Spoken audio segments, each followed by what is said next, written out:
Todos son bienvenidos a este lugar. Decíamos, tenemos una frase, ¿no? Al Señor venimos como somos, mas no como queremos, ¿no? Tenemos que venir a Él conforme como dice su palabra, con corazones humildes, con corazones humillados, reconociendo que necesitamos de Él. Amén. Entonces, abre tu Biblia en el libro de Romanos. Todos los domingos estamos estudiando el libro de Romanos. Hoy es mi libro favorito, ¿correcto? Hoy es mi libro favorito. La epístola escrita por Pablo a los romanos. Entonces, si ya lo tienes ahí, me dices amén, o en inglés amen, y también puede ser un like por ahí, ¿no? Los que están en Facebook, ¿correcto? Entonces, bienvenidos a cada uno de ustedes. Vamos a estudiar Romanos. Tenemos que entender que la carta a los romanos, por algo el nombre lo dice carta o epístola, no es un libro doctrinal en sí, aunque tiene mucha doctrina, tiene mucha teología, pero no es un libro de teología. Y tú dirás, ¿qué es un libro de teología? Un libro de teología es un libro temático que hacen ciertos estudiosos de la palabra y, por ejemplo, ¿no? Ponen un título, Dios, y hablan sobre Dios, ¿no? Después ponen otro título, salvación, y hablan sobre la salvación. Luego ponen otro título, Espíritu Santo, y hablan todo sobre el Espíritu Santo. Ese es un libro de teología o es un libro temático, ¿no? Donde se trata tema tras tema. Pero una carta no es un libro temático. Una carta trata de un solo tema, por lo general, ¿correcto? Una carta es lo que antes, los que todavía quizás se acuerden, yo me acuerdo porque era niño, no porque sea viejo, sino que cuando era niño, cuando de pronto mi abuela vivía ya aquí en Lima y yo vivía todavía en provincia, ¿qué es lo que decía mamá? Escríbele una carta a tu abuela. ¿Y qué es lo que tú hacías ahí? Ponías, no, yo tal, a fulanito de tal, y colocabas ahí, ¿no? Primero lo saludabas, luego le explicabas cómo te ha ido y te terminabas despidiendo, ¿no? Pero todo como que tenía un solo tema, ¿no es cierto? Esa es la carta de los romanos. En el primer capítulo, ¿qué es lo que ha hecho Pablo? Se ha presentado él como el pequeñito, como Pablo, ¿no? Después de haberse presentado, también ha presentado el Evangelio. En el primer capítulo, muchos se deben de acordar de este pasaje, Romanos 1:16. Búscalo en todo caso. ¿Qué tal si lo leemos juntos? Vamos a ver qué es lo que dijo Dios en su primera carta a los romanos, ¿no? Lo digo en el primer capítulo, ¿no? Vamos a verlo. Entonces, bienvenidos a todos los que están llegando. Tomen sus lugares ahí. Bien, entonces, en el primer capítulo, mira lo que ha dicho. En el verso 16, ¿lo tienes ahí el verso 16? ¿Sí? Es un texto bien conocido, ¿no? Y Pablo lo declara así: porque no me avergüenzo del Evangelio, porque es poder de Dios para salvación a todo aquel que cree, al judío primeramente y también al griego. Entonces Pablo nos ha hablado del Evangelio, ¿no? Y durante el primer capítulo, la primera parte, hasta este verso 17, habla sobre el Evangelio, el poder que tiene el Evangelio de transformar vidas. Y eso ha ocurrido en tu vida y en mi vida, y está ocurriendo hoy. No hay otra cosa dada por Dios que transforme vidas que no sea el Evangelio. Y tú dices, total, ¿no es Jesucristo? ¿Y de qué trata el Evangelio? De Jesucristo. Jesucristo en algún momento dijo, la verdad os hará libre. Pasajes más abajo dijo que el Hijo, si creéis en el Hijo, te hará libre. ¿Y de qué habla la verdad? De Jesucristo. Entonces Pablo ha presentado el Evangelio de Jesucristo en esta primera carta, en este primer capítulo de Romanos. Los que acaban de llegar pueden buscar su Biblia, estamos estudiando el libro de Romanos, capítulo 1. La segunda parte del capítulo 1, ¿qué nos ha dicho Pablo? Ha hablado de los paganos, ¿no? Ha dicho que Dios se ha revelado a todos, a toda la humanidad, pero otros prefirieron darle gloria a las criaturas o a la creación y no glorificaron a Dios como el Creador. Eso es lo que ha dicho. En otras palabras, Pablo comenzó a decir que todos, absolutamente todos, todas las culturas, todas las etnias, todos los pueblos, conocemos o tenemos algo de parte de Dios, pero simplemente no lo hemos querido reconocer como Dios. Y de tal manera que cuando Pablo está diciendo cuán necesario es el Evangelio y quiénes lo necesitan, y comienza a hablar de los paganos, por ejemplo el verso 21 del capítulo 1, puedes buscarlo, vamos a leerlo también. Pablo dijo, ¿no? Pues habiendo conocido a Dios, no le glorificaron como a Dios ni le dieron gracias, sino que se envanecieron en sus razonamientos y en su necio corazón fue entenebrecido. Y ahí, ¿no? Dice, y profesando ser sabios, y luego nos va a dar incluso una lista de pecados, ¿no? Luego, al final del capítulo 1, incluso nos da una lista de pecados. Mira, vamos a leerlo a partir del verso 29. Dice, estando atestados de todas injusticias, fornicación, perversidad, avaricia, maldad, llenos de envidia, homicidios, contiendas, engaños, malignidades, murmuradores, detractores, y así sigue la lista. Es una lista interminable, por así decirlo. Y ya te imaginas, de pronto, el hombre moralista de aquella época, el hombre conocedor, sabio de aquella época, decía, eso es cierto. Esa gente necesita de Dios. El borracho, el fornicario, el asesino, el ranqueado, él necesita de Dios. ¿Y sabes qué es lo que hace Pablo en el capítulo 2? Dice, aguanta tu coche, le dice a los moralistas. No solo ellos necesitan de Dios, sino tú por creerte moralista, por creerte más bueno que ellos, tú también necesitas de Dios. Y de tal manera que Pablo ahora comienza a hablar de los moralistas. ¿Y quiénes son los moralistas? Los moralistas no necesariamente es el delincuente, no necesariamente es el que ha estado en la cárcel, no necesariamente el que ha matado o ha fornicado, sino el moralista es todos.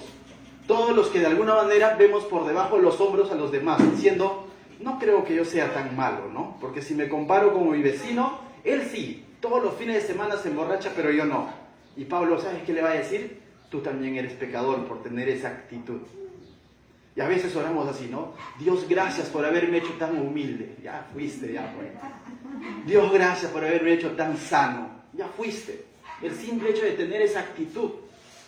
De tal manera que Pablo le va a decir a los moralistas en el capítulo 2 ya, en la primera parte, le va a decir, ¿no? Ustedes también. Mira lo que dice el verso 1 del capítulo 2. Estoy haciendo una especie de resumen para llegar al capítulo 3 que vamos a estudiar hoy. Mira lo que dice el verso 2, del capítulo 2, verso 1. Por lo cual eres inexcusable, oh hombre, quien quiera que seas tú que juzgas, pues en lo que juzgas a otro, te condenas a ti mismo, porque tú que juzgas, haces lo mismo. Y ahí comienza a hablar del moralista, del cual estoy hablando, ¿no? De aquel que dice, pero si yo he estudiado en la universidad, el evangelio es para la gente ignorante, para aquellos que realmente están en drogas, están en problemas, a los que tienen problemas familiares, a ellos prediquen, hermanitos. Pero para mí no creo que sea tan necesario. Y Pablo le va a decir, tú también necesitas, porque eres igual de injusto a los ojos de Dios. ¿Y cómo te queda el ojo? Todos somos injustos. Pero hubo un grupo más, después de los paganos, de los moralistas, había un grupo más del cual hablamos la semana pasada, en el capítulo 2, la segunda parte. ¿Cuál era el otro grupo? Los judíos. Entonces los judíos comienzan a decir, sí, pues esos paganos, esos moralistas no conocen de Dios, en cambio nosotros tenemos la ley, nosotros conocemos de Dios, nosotros somos doctores de la ley, y ahí estaban los fariseos. ¿Y qué les va a decir Pablo? ¿Ah, sí, a ustedes sí like? No, Pablo le dice, ustedes tienen la circuncisión de adorno, ustedes han tenido la dicha de conocer la palabra, pero sin embargo cuando vino Cristo lo han negado. Y eso es verdad, ¿no es cierto? ¿Quién fue el que negó a Jesucristo? Su propio pueblo. Eso no nos hace más santos por si acaso, por si acaso, pero los judíos tuvieron ese privilegio de tener la promesa, ¿no? Y ellos se aferraban a la promesa que se le dio a Abraham, diciendo, nuestro padre es Abraham, ¿no? Y teniendo frente a ellos al Hijo de Dios, simplemente lo negaron y lo entregaron a una cruz. De tal manera que Pablo, en la segunda parte del capítulo 2, se va a dirigir hacia los judíos. Y hay un pasaje interesante en el capítulo 2, verso 17. Mira lo que les dice. He aquí tú tienes el sobrenombre de judío y te apoyas en la ley y te glorías en Dios, ¿no? Entonces dices, tú tienes el sobrenombre de judío, es decir, alardeas de tu nombre. Y luego si tú lees, o si quieres ves en el YouTube, está grabado el mensaje de la semana pasada, después de eso le dice, de nada vale que te hayas circuncidado si en realidad no estás viviendo conforme a la palabra. Te crees, tienes sobrenombre judío, pero no obedeces a Dios. Finalmente le va a decir, circunciso es aquel que ha dejado moldear su vida con la palabra de Dios. Y circunciso no es necesariamente el que ha hecho ese ese rito, ¿no? Que lógicamente Dios lo había dado. Entonces, de tal manera que Pablo va a hablar de un circuncidado de corazón, de alguien que cambie de corazón, de adentro hacia afuera. Y de tal manera, entonces tú dices, pues no, entonces los paganos, los moralistas, los mismos judíos, son pecadores igual que nosotros, y todos estamos en un mismo saco. Y entonces el capítulo 3 va a hablar ahora, Pablo va a decir eso justamente, y se va a hacer una pregunta, entonces, ¿qué ventaja tiene el judío? Y eso es lo que vamos a responder hoy. Entonces, ¿cuál era la ventaja del judío? Si da lo mismo. Si al final el libro de Hechos dice que Dios no hace acepción de personas, entonces los judíos podrían decir, y entonces, ¿qué chiste, no? ¿Qué ventaja tenemos nosotros? Y Pablo les va a demostrar que ciertamente tenían ventaja, y de eso vamos a hablar hoy. Pero para aterrizar un poco esto, quizás tú dices, estamos hablando de los paganos, de los judíos, de los moralistas, pero nosotros somos pachacutanos, ¿no es cierto? No sé cuánto tiempo tienes en la palabra, quizás tienes meses, quizás tienes años en la palabra, pero muchas veces hemos menospreciado esa palabra. Muchas veces esa palabra que conocemos de Dios está de adorno. Y el Señor lo que te quiere decir con todo esto es, de nada vale que tú conozcas tanto de Dios si no la vives, si no lo practicas. De nada vale que tú digas, como el judío, yo soy circuncidado, yo soy bautizado, yo soy pastor, yo voy a la iglesia Jesús Salvador, entro al Zoom todos los días. Sí, la pregunta es, ¿vives conforme la palabra o simplemente la palabra está de adorno? Y te lo digo con mucho amor y me meto en el mismo saco, porque todos luchamos con eso todos los días. Por algo Santiago dijo, no solamente debemos ser oidores, sino hacedores de la... Capítulo 3. Recuerden, estamos estudiando el libro de Romano verso a verso, vamos a ir versículo por versículo, vamos a ir estudiando la palabra de Dios. El capítulo 3, mira lo que dice. Comienza con una pregunta, ¿no? El capítulo 3 comienza con la pregunta del millón. ¿Qué dice? Vamos a leerlo todos juntos. Dice, ¿qué ventaja tiene pues el judío? ¿No? Después de haber dicho todo esto Pablo, él hace la pregunta, pero era una pregunta que muchos de ellos le hacían a Pablo. Para el momento en el que Pablo escribe esta carta, ya tenía años en el ministerio. Y como una persona que tenía años en el ministerio, ya le había llegado muchas preguntas, ¿no? Así como que quizás tú ya tienes ciertos años en el cristianismo y has recibido preguntas de muchos familiares, amigos, diciéndote, pero ¿cómo es esto? ¿Cómo es aquello? ¿No? Entonces Pablo está haciendo esta pregunta, pero en nombre de todos. Esta pregunta le había llegado a él. ¿Qué dice? ¿Qué ventaja tiene pues el judío? ¿O de qué aprovecha la circuncisión? En otras palabras está diciendo, ¿de qué sirve entonces ser judío si ser judío no me hace salvo? Porque el judío pensaba que el hecho de ser judío, que el hecho de ser descendiente de Abraham ya lo hacía salvo. Y Pablo le ha dicho, de nada vale tu circuncisión si tú has rechazado a Jesucristo, que es el único que salva. Entonces la pregunta es, ¿no? Entonces, ¿qué ventaja tiene haber sido circuncidado? Y Pablo lo va a responder en ese mismo versículo. No te lo voy a responder yo. Mira lo que dice Pablo. Mucho, en todas maneras. Y Pablo dice que tiene mucha ventaja. De todos modos tiene ventaja. Y tú dices, ¿cuál es la ventaja, pastor? Dice, primero, dice, y nunca va a decir segundo, eso es interesante, ¿no? Dice, primero, ¿no? Dice, y mira lo que dice, primero, ciertamente les ha sido confiada la palabra de Dios. Lógicamente luego en el capítulo 9, me hacen acordar, cuando ya aquí unas semanas adelante, vamos a ver en el capítulo 9 otras ventajas más. Pero lo que Pablo considera importante, prioridad, es de que ellos tuvieron conocimiento de la palabra. A este pueblo se le fue revelada la palabra escrita.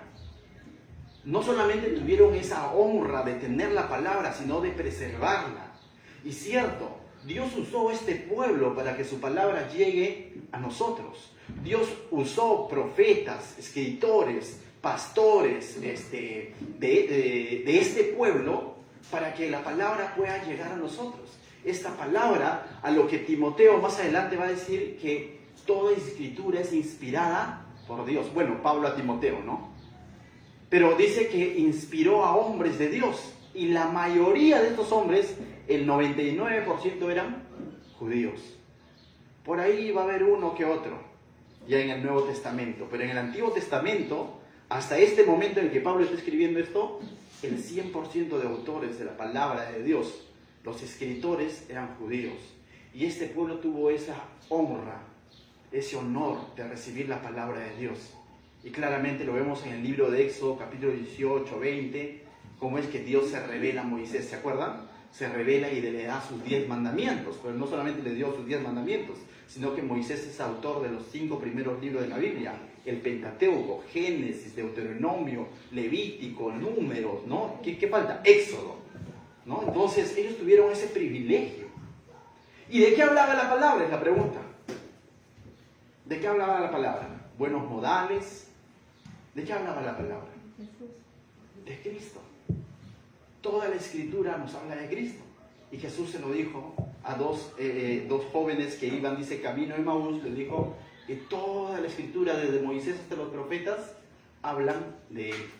¿Qué ventaja tuvo el judío? De haber recibido la revelación de Dios sobre el Mesías, sobre Jesucristo.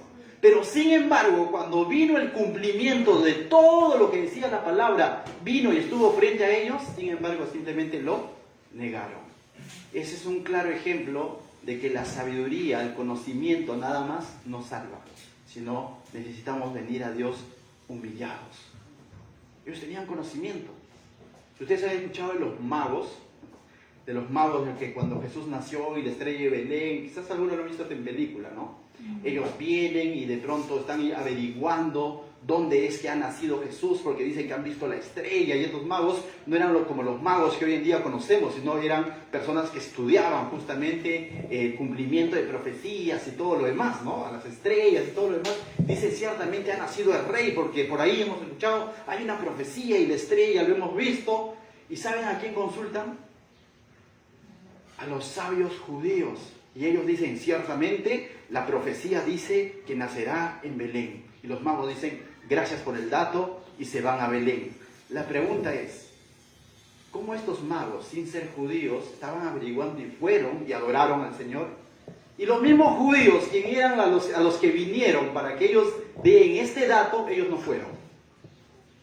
Es como si hoy en día alguien viniese a un maestro de la Biblia y le dice, ¿cómo soy salvo? Y el maestro le dice, la Biblia dice esto, y esta persona va, el borracho, el adúltero, lo que fuese, va, se arrepiente y entrega su vida a Cristo.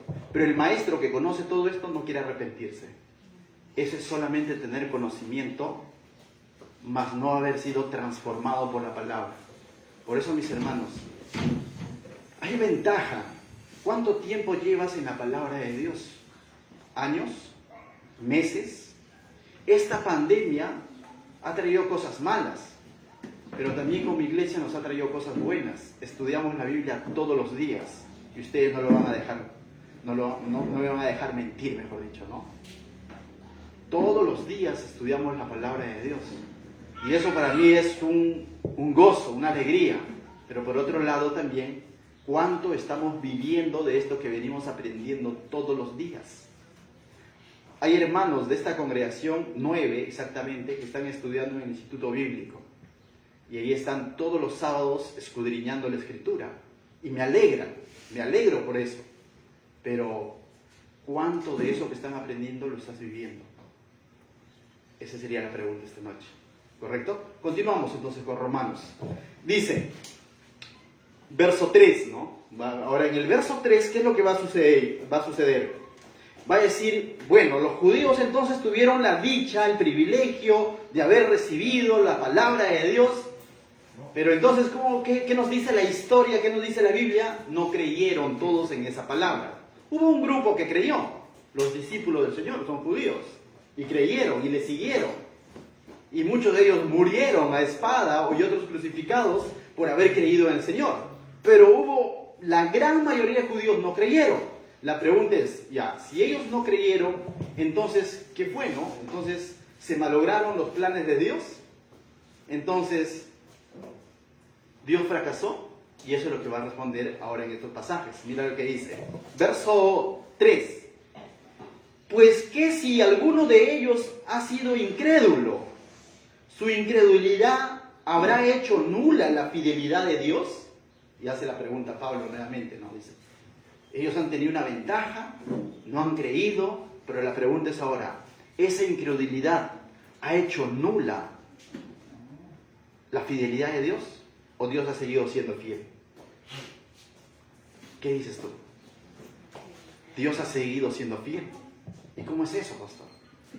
Cuando hablamos de la fidelidad de Dios, y a veces, y esto yo quisiera que lo entendamos todos, a veces hablamos de la fidelidad de Dios como un reclamo.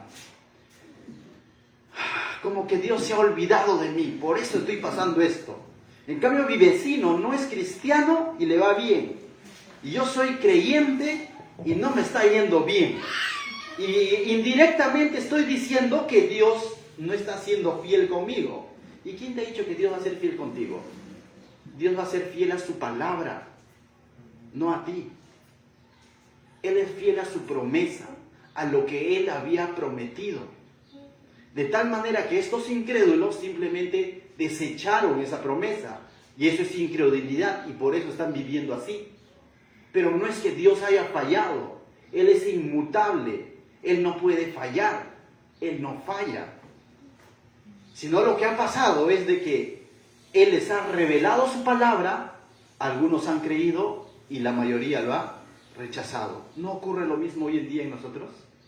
De tal manera que cuando venimos con ese tipo de pensamientos a Dios, como que de pronto se ha olvidado de nosotros, tenemos que escarbar un poquito más para adentro y ver si realmente hemos estado confiando en Dios, si realmente hemos estado siendo obedientes a su palabra, o de pronto he pensado que le he estado haciendo el avión, diciendo como por ahí me dijeron que va a ser fiel a mí, entonces digo, le hago el avión a Dios y como Él va a ser fiel a mí, da lo mismo. Y eso es convertir su gracia en libertinaje. Porque por ahí nos dijeron, tranquilo, Dios siempre perdona. Cierto, pero también es un Dios justo. En Él no hay engaño, Él lo ve todo. Entonces, no hay ser humano que de pronto pueda decir, yo levanto la mano, a mí Dios me ha fallado. No hay, no vas a encontrar. Porque si escudriñas un poco vas a ver de que es Él el que falló a lo que Dios prometió o a lo que Dios dijo. Y eso lo vemos en la historia bíblica. Cuando a Abraham le comenzó a ir mal, es porque Abraham se estaba desviando de los propósitos de Dios. Y cuando Abraham viene arrepentido a Dios, le comienza a ir bien. Y eso vemos en la vida de cada uno de los hombres de Dios. David, cuando confió en Dios, se derribó un gigante. Pero cuando se desvió de la palabra de Dios, se le murió un hijo. Y ustedes saben de qué me estoy refiriendo. De su encontronazo con Betsabé. Y David no podría decir, Señor, ¿y tu fidelidad? Y Dios le dice, mi palabra dice esto. Él es un Dios santo. Y está buscando un pueblo santo. Amén. Entonces continúa diciendo, Pablo va a responder, dice, ¿no? Nos hemos quedado, verso 4 dice, y Pablo es categórico con su respuesta, ¿no? Dice, si el judío fue incrédulo, ¿eso hace que Dios haya fallado en su fidelidad? Pablo va a decir lo siguiente, 4, de ninguna manera, antes bien sea Dios veraz y todo hombre mentiroso, como está escrito. Y Pablo recurre a la palabra, dice, de ninguna manera Dios no va a ser fiel, Dios es fiel, Dios no ha fallado, Él sigue siendo el mismo ayer, hoy y siempre. Su plan va a continuar. Algunos quizás no lo van a valorar, lo van a desechar, simplemente van a ser incrédulos, pero es porque ellos están tomando esa decisión. A eso se le conoce como libre albedrío. Así que mis hermanos, el Dios en quien nosotros creemos es veraz. Lo que Él ha dicho se cumple. Las profecías de la Biblia se han cumplido. Hay profecías por cumplir, se van a cumplir. Ante Él no hay engaño. Entonces, con eso yo te quiero animar esta tarde. Confía en ese Dios, pero confía de corazón. Y si por ahí vienen pensamientos de que Dios me ha fallado, escudriña un poquito tu corazón y te vas a dar cuenta que no era Dios el que ha fallado, sino somos nosotros los que no hemos sido leales a su palabra y como consecuencia, valga la redundancia, han venido consecuencias a nuestra vida y hoy podemos estar como estamos. Pero si nosotros confiamos plenamente en sus promesas, créeme que Él va a cumplir lo que te ha dicho. Amén. Verso 5 en adelante. En el verso 5, nuevamente Pablo va a hacer... Pablo está aquí como hablando en nombre de todos, ¿no? Está haciendo como que preguntas, pero no preguntas como que de pronto él esté dudando, sino preguntas que le han llegado, ¿no? Cuestionamientos. Entonces va a decir, aquí estoy hablando como hombre, va a decir Pablo. Mira, dice el verso 5. Y si nuestra injusticia hace resaltar la justicia de Dios, ¿qué diremos? Dice Pablo. ¿Será injusto Dios que da castigo? Hablo como hombre, dice Dios, ¿no?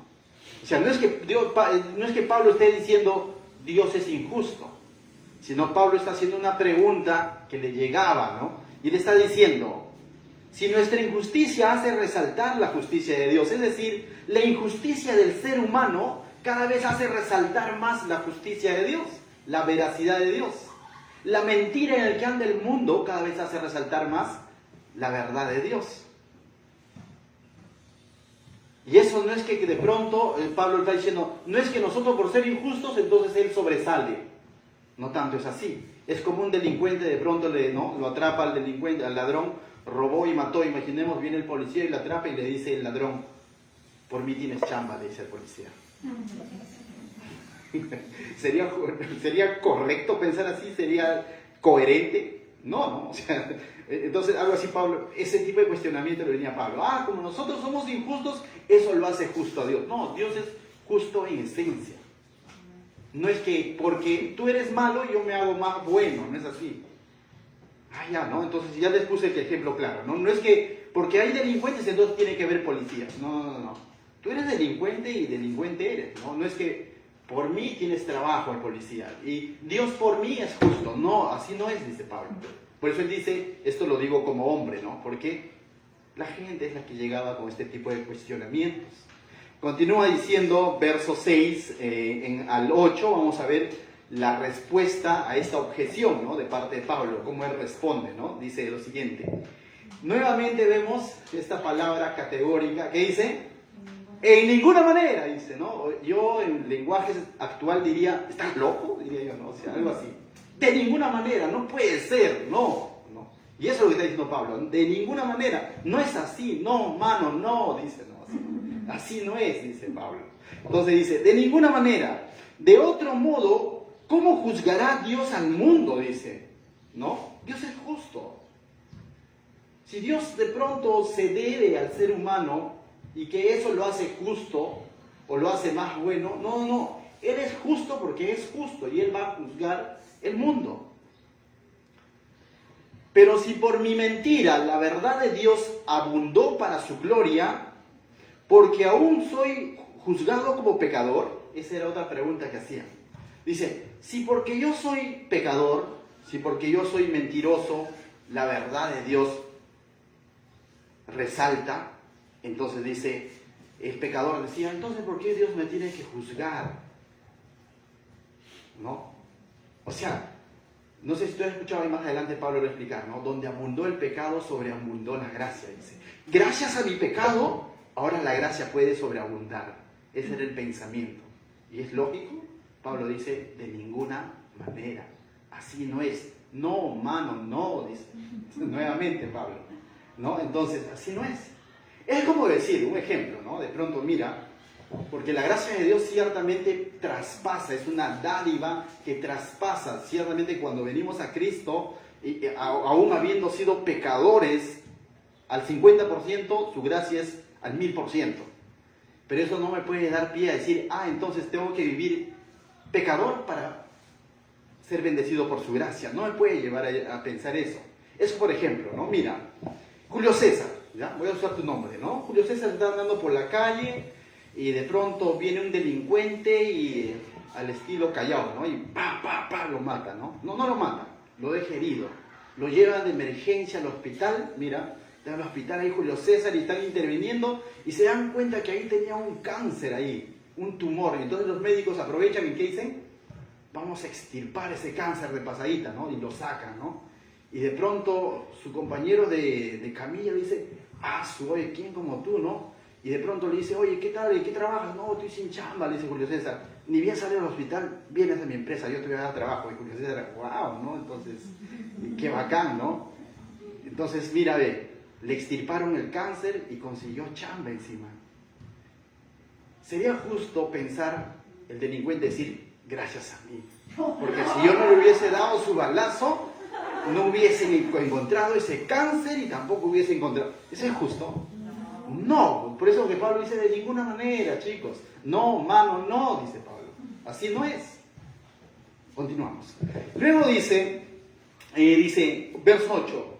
¿Y por qué no decir, dice, como se nos calumnia? Y aquí está aclarando Pablo, ¿te das cuenta? Dice, y como algunos cuya condenación es justa, que han sido condenados por pensar así, dice, afirman que nosotros decimos, hagamos males para que vengan bienes. O sea, esta gente había distorsionado, habían dicho, ¿no? Como cuando abunda el pecado, sobreabunda la gracia de Dios y Dios siempre va a estar ahí. Habían tocado esto mal, este tema de la gracia, estaban convirtiendo en libertinaje. Entonces, vayamos buscando a Julio César para que consigan trabajo, ¿no? En un hospital. No es así, pues. Entonces está diciendo, así se nos calumnia, dice Pablo. Erradiquemos esa manera de pensar, ¿no? Ciertamente Dios, aún de lo malo, puede sacar algo bueno. Pero eso no me da pie para decir, entonces, y ahora el delincuente que disparó a Julio César todavía dice, y ahora se me juzga, si al final terminó en un bien. Y a veces el ser humano es así. Y por eso que está diciendo Pablo, no, mano, no, Pablo de Pedro, no, mano, no, está diciendo así no es. No, o sea, no puedes justificarte en que porque las consecuencias fueron favorables entonces ¿de qué se me juzga? ¿Se me va a castigar? Y eso es lo que hacía las preguntas. Por eso Pablo dice, eso lo digo como hombre, por si acaso lo aclara. ¿Correcto? Avanzamos. Verso 9, y en verso 9 va a ser categórico, mira. Va a hacer otra pregunta. Va a dar la explicación por qué todo esto es así, que Dios es veraz y el hombre es mentiroso. Mira lo que dice el verso 9. ¿Qué pues? Dice, ¿somos nosotros mejores que ellos? Y ahora tú dices, ¿y de quién está hablando cuando dice nosotros? Porque capítulos atrás, por esto te lo narré la primera parte, habló de los paganos, habló de los judíos, habló de los moralistas. ¿Y de quién está hablando diciendo aquí cuando dice nosotros y ellos? Si Pablo se está incluyendo, él está incluyéndose con los judíos, con los gentiles o con los cristianos. Con los cristianos, con los que habían conocido esta verdad de Dios, con los que decían, no me avergüenzo del evangelio porque es poder de Dios para salvación. Entonces Pablo dice, ¿qué pues? Ya, nosotros conocemos que donde abunda el pecado sobreabunda la gracia, que ciertamente somos pecadores, pero ¿eso nos hace mejores que el resto? Dice Pablo. No, no es así. No es que nosotros hayamos sido mejores y por eso Dios nos escogió. No es así. Y Pablo va a decir lo siguiente, ¿no? ¿Somos nosotros mejores que ellos? Y nuevamente es categórico. De ninguna manera. Y si Pablo dice esto, ¿por qué ahora, hoy en día, ciertos cristianos, espero que no seas tú, se creen mejores que otros? Eso no es el pensamiento de un cristiano. Gracias Dios por haberme elegido. Ten cuidado. Gracias Dios porque viste una capacidad en mí. Ten cuidado, tú no eres mejor que nadie. Estamos en el mismo saco. Seguimos dependiendo de Dios, al igual que esa persona que hoy en día quizás está pagando una condena en la cárcel. Al igual que él, tú necesitas de Cristo. Ciertamente, tú ya conociste al Señor, pero eso no te hace mejor. En todo caso, Cristo es el mejor que ahora está habitando en tu vida. ¿Amén? Pero no somos más dignos que nadie. Cristo es el que nos dignifica. Y continúa diciendo, en ninguna manera, pues ya hemos acusado a judíos y a gentiles, que todos están bajo pecado, como está escrito. Todos están bajo pecado. Para aquel entonces había solamente dos tipos de personas. Judíos, los que tenían la promesa, los que habían sido conocedores de la palabra, y gentiles, que eran todos los paganos que no eran parte del pueblo de Dios hasta ese entonces, ¿no? Pero ahora se formó un tercer grupo, que es la iglesia. ¿Y qué es la iglesia? La iglesia es el lugar donde están los ex, y tú dices, oye, los ex, está hablando de ex, los ex judíos y los ex gentiles. Tú ya no eres un gentil, tú eres un cristiano. Tu ciudadanía ya no está acá ni en Jerusalén. Tu ciudadanía, ¿dónde está? En el reino de los cielos. Nosotros somos un grupo de ex judíos, ex gentiles. Pero ¿sabes? Todos éramos pecadores. Si eras judío, por tus venas corren sangre judía, eras pecador. Si por tus venas corre sangre inca, igual eres pecador. Pero ¿sabes qué? Pero ya conocemos, ya tenemos a Cristo, que nos ha dado libertad del pecado. Y ahora Pablo lo que va a dar una lista que estaba en el Antiguo Testamento, que están en los Salmos, que están en los escritos de Isaías. Va a dar una lista y va a decir categóricamente que todos somos pecadores. Hasta el vecino buena gente, hasta tu abuelito, tu abuelita, que de pronto dices, no, pero mi abuelita es bonita, qué buena, es pecadora. El caserito que me da yapa en el mercado es pecador. El monje ese que parece igual es pecador. Todos. Y lo va a decir. Todos son igual de pecadores. Todos hemos sido pecadores. Todos somos pecadores. Ya no debemos de practicar el pecado, por cierto, ¿no? Porque aquí van a decir, ya todos son pecadores, pachanga. No. Estoy diciendo que hablemos entonces en tiempo pasado. Nosotros también éramos pecadores. Pero en Cristo nuestros pecados han sido pagados. Amén. Va a dar la lista, dice. No hay quien entienda. No, verso 10, como está escrito, dice Pablo. Y esto es algo que Pablo no se está imaginando, ni está creando una nueva teología, doctrina, nada. Sino Pablo está recurriendo aquí a lo que dice la Biblia. Tal como lo que estamos haciendo hoy. Estamos escudriñando la Escritura, verso a verso. Entonces dice, como está escrito, no hay justo ni aun uno. A su uno. Y si aplicamos un poco de matemática, no ha dicho cero, por cierto, ha dicho... ¿Y puede haber una media persona? Claro, puede haber un medio justo. A ese medio justo le llamamos hombre bueno, educado. Pero ¿sabes qué? No llega al uno. Si es medio justo, es injusto. Así de simple. Por eso, en cambio hay otros que están en 0,0001, por eso se evidencia más, ¿no? Están quizás pagando una condena. Otros están en 0,8, por eso que quizás no matan ni una pulga, pero igual son injustos. No hay justo ni aún uno. ¿Qué más dice? No hay quien entienda, no hay quien busque a Dios. ¿Acaso, pastor, yo he venido a buscar a Dios aquí? Mentira, Dios te ha buscado. Tú estás aquí porque alguien te ha invitado, porque Dios ha usado a alguien más para animarte y decirte, entra al Facebook o vamos a la iglesia, vamos a escuchar la palabra de Dios. Cada uno de nosotros hemos llegado a Cristo porque alguien más fue instrumento escogido por Dios para anunciarnos el Evangelio.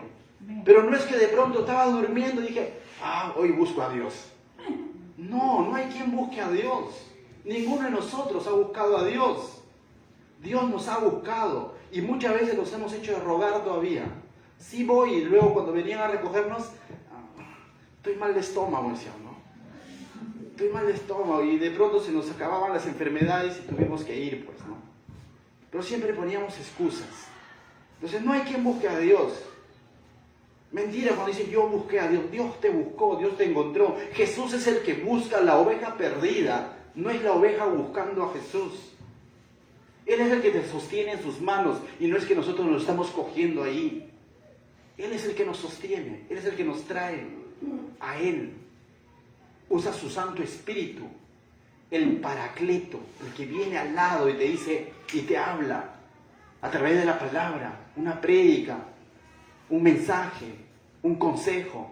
Y de pronto eso comienza a dar forma en tu corazón y dices, ciertamente voy a buscar a Dios, porque esta necesidad no la puedo llenar con nada, ni con dinero, ni con fama, con nada puedo llenar este vacío que tiene forma de Dios. Y como tiene forma de Dios, solo Dios puede encajar como una pieza de rompecabezas, ¿no? Si tiene forma de una cruz, no puedes meterle un triángulo. Plata, no entra. Por eso que siempre va a haber un vacío en el corazón del hombre. Pero cuando Dios llega a su vida, las cosas cambian. Continúa diciendo, todos se desviaron, a unas se hicieron inútiles. No hay quien haga lo bueno, no hay ni siquiera uno. No hay quien haga lo bueno, dice. No hay ni uno. Y el tío buena gente, pero a los ojos de Dios son obras como trapos de inmundicia, lo dice Isaías. Si yo pretendo, haciendo obras, pretendo comprarme un lugarcito en el cielo, no alcanza. No alcanza simplemente. Si yo pretendo comprarme la salvación o un lugarcito en el cielo, porque de pronto hago chocolatada en Navidad, no llega. No, yo voy a apoyar a una obra, yo le voy a ofrendar a Dios, no. Y no estoy diciendo que hacer obra social esté mal. No estoy diciendo que ayudar al necesitado esté mal. No estoy diciendo que el ser educado esté mal. Todo eso es bueno. Pero todo eso no cuenta para mi salvación. Porque lo contrario ya no sería por gracia, sería por obra. Eso es bueno cuando ahora yo lo hago con otra motivación, como agradecimiento a lo que Dios ha hecho en mi vida. Cuando ahora yo hago porque realmente quiero bendecir y no porque quiero levantar un nombre, como los candidatos, ¿no? ¿Te has dado cuenta? Cuando vienen y les regalan, ¿es porque son buenos? ¿O por qué es? Porque quieren una fama, o bueno, quieren un voto. Entonces tenemos que identificar, pues. Y la iglesia, los redimidos, los creyentes, tú y yo, cuando hacemos algo por el necesitado, algo por el prójimo, ya no tiene que ser porque de pronto estoy esperando palmas y que el pastor me diga, bien hermano, like. No, tiene que ser porque estoy agradecido con Dios y he entendido el favor de Dios en mi vida. De lo contrario, simplemente son obras muertas, como dice Santiago, ¿no? O como dice Isaías, trapos de inmundicia. No es así, dice. Pero somos llamados a obrar, porque la fe sin obras también es muerta. O sea, las obras tienen que ser evidencia de mi verdadera fe. Mas no es que mediante obras voy a alcanzar salvación. No es así. Continúa diciendo, 13. Sepulcro abierto es su garganta. ¿Y qué es sepulcro? Sepulcro es sinónimo de tumba, muerte. Es decir, salen muertos de su garganta. Tú dices, ¿te das cuenta que algunos matan con la voz o con la palabra? No he dicho con el aliento, por si acaso. Pero con la palabra matamos muchas veces, ofendemos, denigramos, insultamos. Y Jesús fue categórico en eso. El solo hecho de pensar mal de mi hermano, eso es pecado. Y así es el ser humano. Con su boca miente, calumnia, habla mal, chismea. ¿Alguna vez has hecho eso? Seamos sinceros, en algún momento lo hemos hecho, ¿sí o no? En algún momento eso es pecado. Aquel que dice que no, la verdad, a lo mejor es un ángel, ¿no? O sea, todos, en algún momento. Y aquí Pablo está haciendo, esto se aplicaba para aquel entonces, para estos fariseos y todo lo demás, pero también se aplica hoy. La palabra es viva y eficaz. Todos en algún momento hemos hablado mal de alguien, hemos matado a alguien. ¿Cómo no se muere? Hemos dicho, ¿sí o no? En una ocasión lo hemos dicho. No estoy diciendo que esté bien, no debemos hacerlo ya, pero lo hemos hecho. ¿Qué más dice? Verso, con su lengua engañan. ¿Cuántas veces hemos engañado? Tin, tin, he venido a cobrar del pan. Dile que no estoy. Ya, ese ejemplo ya está ya demasiado. Ya todos lo conocen. Veneno de áspides hay debajo de sus labios. Veneno áspides es serpientes. Esa lengüita venenosa, ¿no? A veces hablamos como Satanás, ¿no? Come nada más el fruto, no te va a pasar nada. Mira que el pastor me está viendo, ¿no? ¿Cuál pastor? Dios te está viendo. Ya me parezco ya de mí a la serpiente. Pero así hablamos, muchas veces o hemos hablado. Veneno, venenosos. Su boca está llena de maldición y de amargura. Muchas veces en amargura hemos hablado cuántas cosas y hemos maldecido. Quizás justificado, entre comillas, lo digo, ¿no? Quizás con un motivo, pero hemos maldecido en nuestra amargura. ¿Y quién podría decir yo nunca he estado amargo? Todos en algún momento. El simple hecho de golpearte el dedo con un martillo, ¿qué te hace? ¿Qué sale? Cuando estábamos en el mundo. Tantas cosas, ¿no? ¿Y ahora qué sale? ¡Santo Dios! Dice, ¿no? Pero cuando estabas en el mundo, ¿qué pasaba? ¿Qué salía? Y tú dices, bueno, pero yo... Y de la abundancia del corazón habla la boca. Es lo que nosotros teníamos. Entonces esto, cuando habla de que todos somos pecadores, no es porque algunos son más, otros son menos. Es la naturaleza del ser humano. por naturaleza habla así, por naturaleza vive así, piensa así. Entonces no hay quien pueda decir yo no. Ahí, pues le vuelvo a decir, ahí está el caserito de la esquina, el que te da de yapa y tú dices qué bueno que es, pero en otras áreas tú no sabes cómo va su vida. En algún momento les he hablado la diferencia entre la honestidad y la integridad, ¿no? Y vamos a dar nuevamente este ejemplo, ¿no? Un hombre, mira, estaba con una chica, dice, en el supermercado.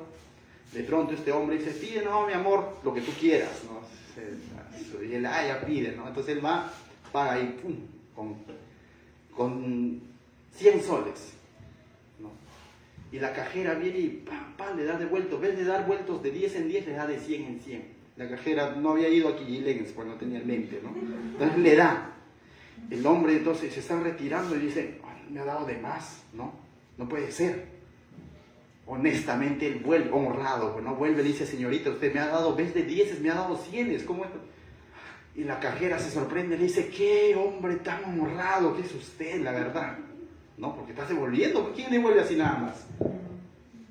Bueno, debemos devolver, por si acaso, cuidado que me hago el dormido por no pagar pasaje, cuidadito, ¿no? Pero, ¿qué es lo que dice? Ya, entonces la cajera le dice, déjeme llamar a mi gerente, por favor, le dice, por favorcito, porque esto no puede pasar así nada más, ¿no? Dice, entonces, ¿qué es lo que hace? Llama a su gerente, y el gerente viene y le dice, señor, me ha devuelto todo eso. Wow, señor, usted va a ser el cliente del mes. Entonces, solamente permítanos unos segundos y viene el otro con su cámara y le dice, señor, párese ahí con su enamorada, por favor, o con su novia para poder tomarle una foto para que sea publicado en la televisión, ¿no? Porque usted es el cliente del mes. Y él dice, no, a ella no le tomen foto, no, ahí nomás. ¿Pero por qué? Le dice, pues, es que es mi amante, dice. Era bien honrado, pero no era íntegro, era inmoral. Así es el ser humano. Entonces ese caserito de la esquina, o esa abuelita, abuelito que nosotros consideramos bueno, también tiene su pecadillo, pues. Todos somos pecadores. Y todos necesitamos de Dios, entonces. Todos necesitamos de Dios. No hay ser humano que pueda decir, no, yo no soy pecador. Todos somos pecadores. Y sigue diciendo Pablo, dice, sus pies se apresuran para derramar sangre, dice, ¿no? Dice, quebranto y desventura hay en sus caminos, y no conocieron caminos de paz. Es decir, su vivir, su diario actuar, sus acciones siempre eran de maldad en maldad. Vivían haciendo lo malo. Verso, no hay temor de Dios delante de sus ojos, dice el verso 18, y esto lo explica todo. ¿Qué es no hay temor delante de Dios? No hay temor de Dios delante de sus ojos. ¿Qué significa? Que no han tenido en cuenta a Dios. Cuando el Proverbios 1:7 dice que el principio de la sabiduría es el temor de Dios. Es decir, el ser humano ha vivido así y vive así. ¿Por qué? Porque no tiene en cuenta a Dios. Porque dice, solo los que están en algún vicio, o el que está necesitado, o el pobre, o el que tiene un cáncer terminal, él necesita de Dios. Yo no necesito de Dios porque tengo buen trabajo, buena profesión, buena casa de 3 pisos, no necesito de Dios, dice. Y eso es ignorancia, eso es necedad, porque el principio de la sabiduría es el temor de Dios. Y entonces hace todo lo que hace porque no tiene en cuenta ¿a quién? A Dios. Lo único que tiene en cuenta es las cámaras o si su esposa lo está viendo, pero no tiene en cuenta a Dios, quien todo lo ve. ¿Me dejo entender? Y por eso que el ser humano vive así. Y ahí Pablo explica, por eso viven así, porque no hay temor de Dios. De tal manera que ahora nosotros como creyentes definitivamente tenemos que tener ese temor de Dios, tener en cuenta a Dios. No es que voy a andar teniéndole miedo a Dios, no se refiere a eso, sino tener en cuenta a Dios en cada una de mis decisiones, pensamientos, planes que yo tenga como familia, como profesión, como persona. Siempre voy a poner a Dios primero. Y eso me va a evitar vivir en pecado. Cuando yo pongo a Dios primero, voy a poner definitivamente su palabra para que me guíe.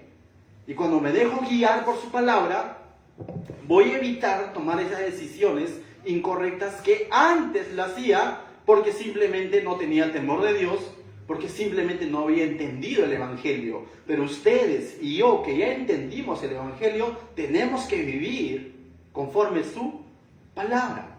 Porque tú me dirías, pastor, eso predícale a alguien que todavía no conoce a Cristo. pero nos está recordando en qué situación habíamos estado viviendo. Si vivíamos así como vivíamos, porque no teníamos temor de Dios, significa que ahora tenemos que vivir teniendo temor ¿de quién? De Dios. ¿Y cómo tengo temor de Dios?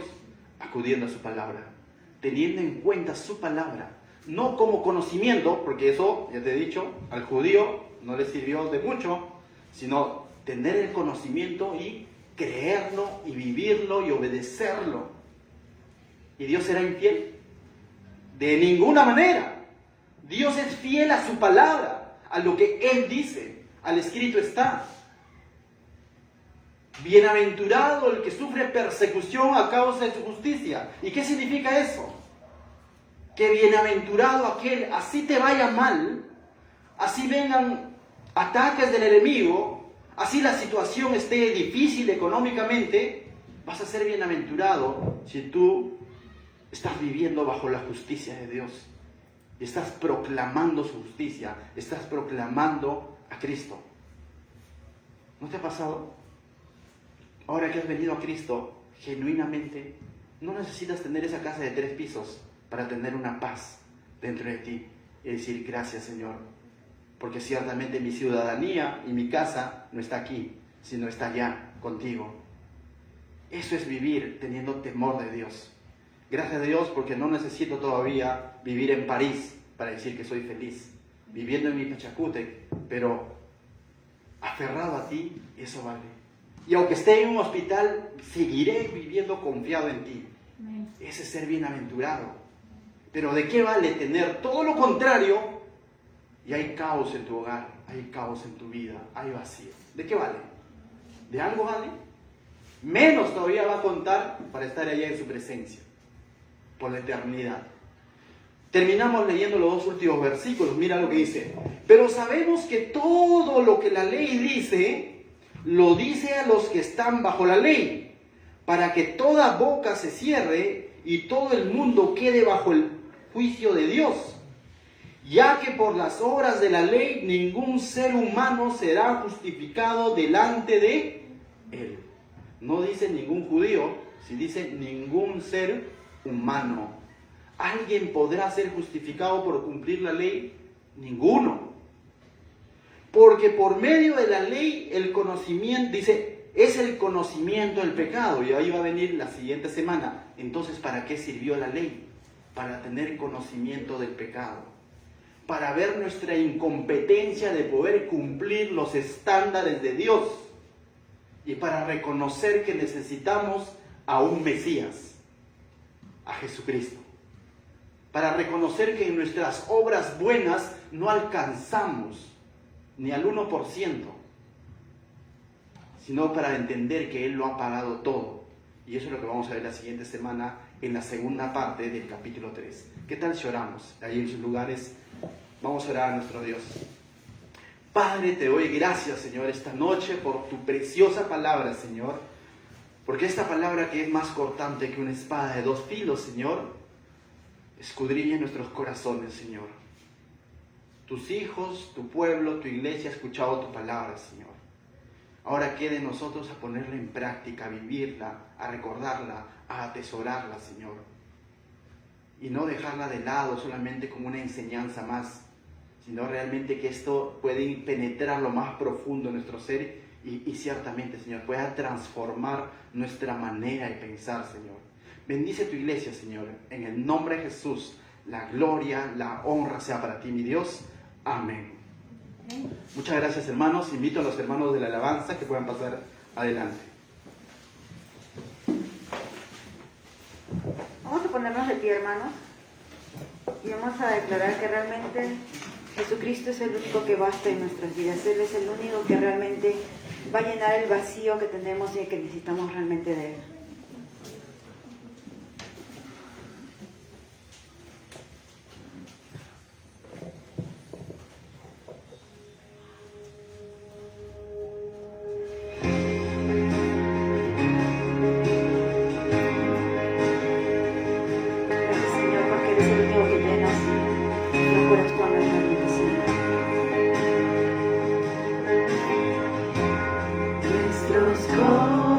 Corazones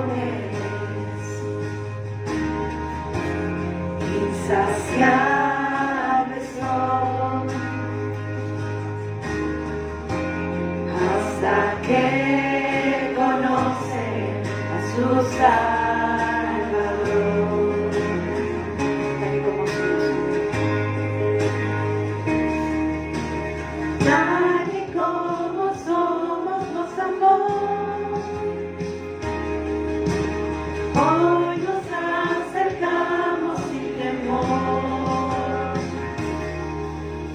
Él es el agua que beber, nunca más tendremos sed. Jesucristo basta, Jesucristo basta. Mi castigo recibió, mis veces me entregó.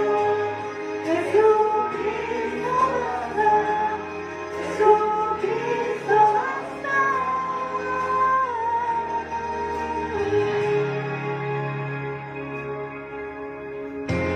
Fuimos alcanzados por tu gran amor, Señor, por su gran amor. Con brazos abiertos nos recibes hoy, tal y como soy, Señor. Tal y como somos nos amó. Hoy nos acercamos sin temor. Él es el agua que beber, nunca más tendremos sed. Jesucristo basta, Jesucristo basta. Mi castigo recibió, su herencia me entregó.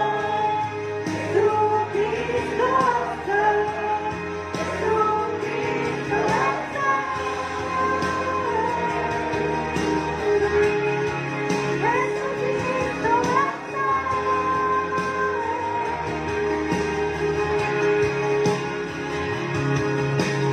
Tal y como somos nos amó. Hoy nos acercamos sin temor. Tal y como somos nos amó. Hoy nos acercamos sin temor. Es el agua que beber, nunca más tendremos sed. Jesucristo basta, Jesucristo basta. Mi castigo recibió, mis herencia me entregó. Jesucristo basta, Jesucristo basta. Jesucristo basta.